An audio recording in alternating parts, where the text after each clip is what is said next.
I can confidently say that the thing that helped me the most when healing from CPTSD was experiencing the flow state via creative endeavors and intense physical activity. And today I want to explore how this mechanism works. So when I first started experiencing flow, I didn't really know what was happening and all of the benefits. The only thing I knew is that after doing these activities, I wanted to do more of them. I just felt great. But over time, I started noticing some subtleties and this deep shift in my psychology because I wasn't living in my head anymore, constantly worrying about the future, that anxiety, that tightness, or thinking about the past.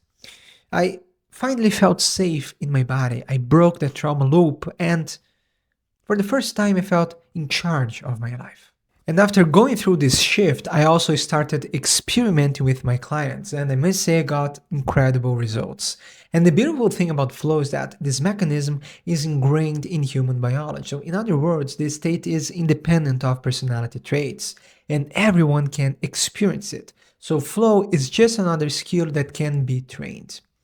So now I want to explore why the flow state is crucial for trauma healing. And despite having tons of personal and professional anecdotal evidence, my formal research is still in its early stages. But the key element seems to be the transient hypofrontality that happens during flow. And this mechanism was discovered by Arne Dietrich. So now let's start by exploring what is the flow state.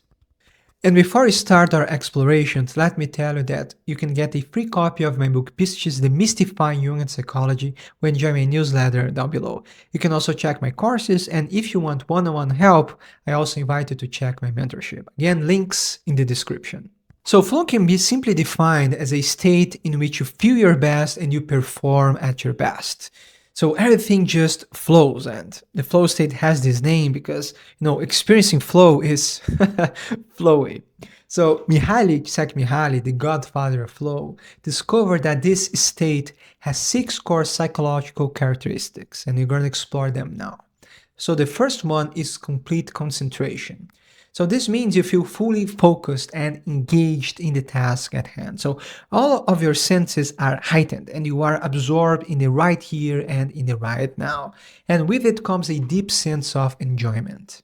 Now, the second component is the merger of action and awareness. So this is when you feel like you are one with everything and everyone. So the barrier between the self and the thing you are doing melts away. So when I'm playing music, for instance, and I reach the flow state, I started feeling like one with my guitar. My hand starts moving by itself and I lose myself in the sound. So you feel like you are one with music. It's a really crazy experience. And this leads us to the next one because our sense of self vanishes. So, that nagging voice constantly criticizing us and instilling doubt and fear. So, this inner critic finally quietens and our sense of self consciousness vanishes. And that's when we experience this freedom to be who we truly are, to act as we wish. So, in other words, we get out of our own way when we are in flow. The next trait is an altered sense of time. So, in flow, we feel like time passes differently.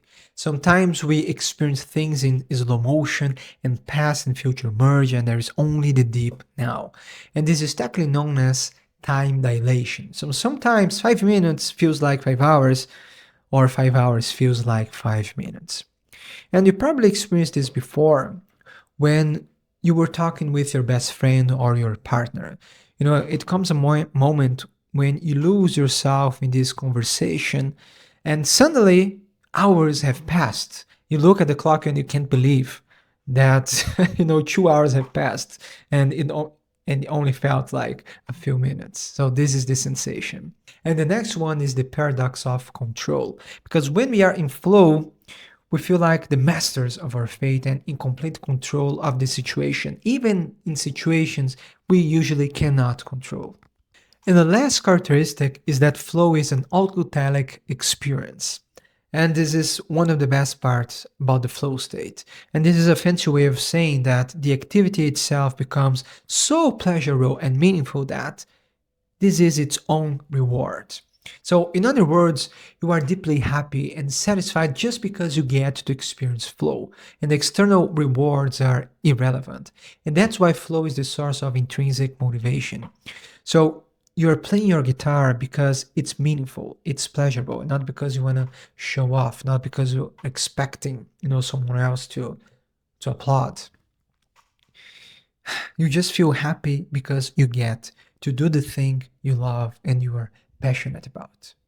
Lastly, it's important to highlight that flow isn't an on and off switch, but a spectrum.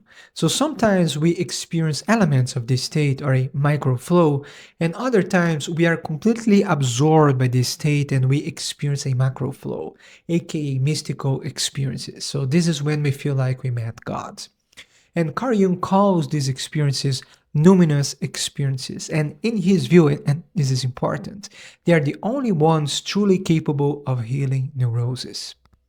So, in summary, during flow, we are fully engaged in the deep now, embodied. And if you've been paying attention, you probably noticed that this is the exact opposite of being trapped in trauma or a shadow complex.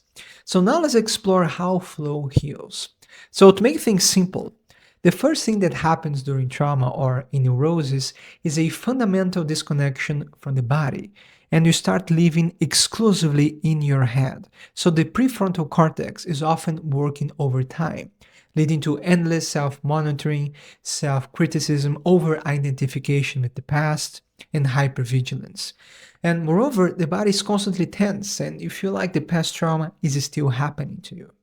So if you're stuck in these self-defeating narratives that drive all of your behaviors and decisions, also contributing to perpetuating this cycle. But in contrast, during flow, the activity of the prefrontal cortex diminishes temporarily, and there is a transient hypofrontality. And this change shuts down the inner critic, shuts down that nagging voice, and you feel deeply embodied. You feel in the present moment.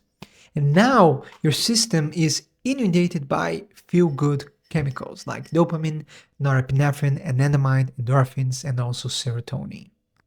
And to make things simple, this cocktail reduces fear and gives you a sense of agency.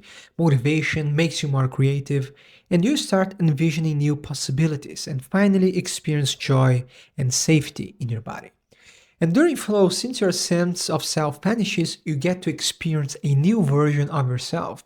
And this gives you the possibility to solidify a new identity, free from the past and labels of ineptitude. So, experiencing flow can literally change how your brain works.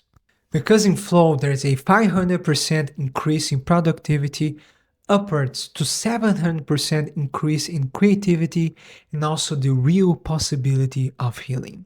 And I hope you're excited as I am to continue this research, as I'm just scratching the surface, and I'll keep you updated. And in the next video, we can learn more about how I access and use the flow state.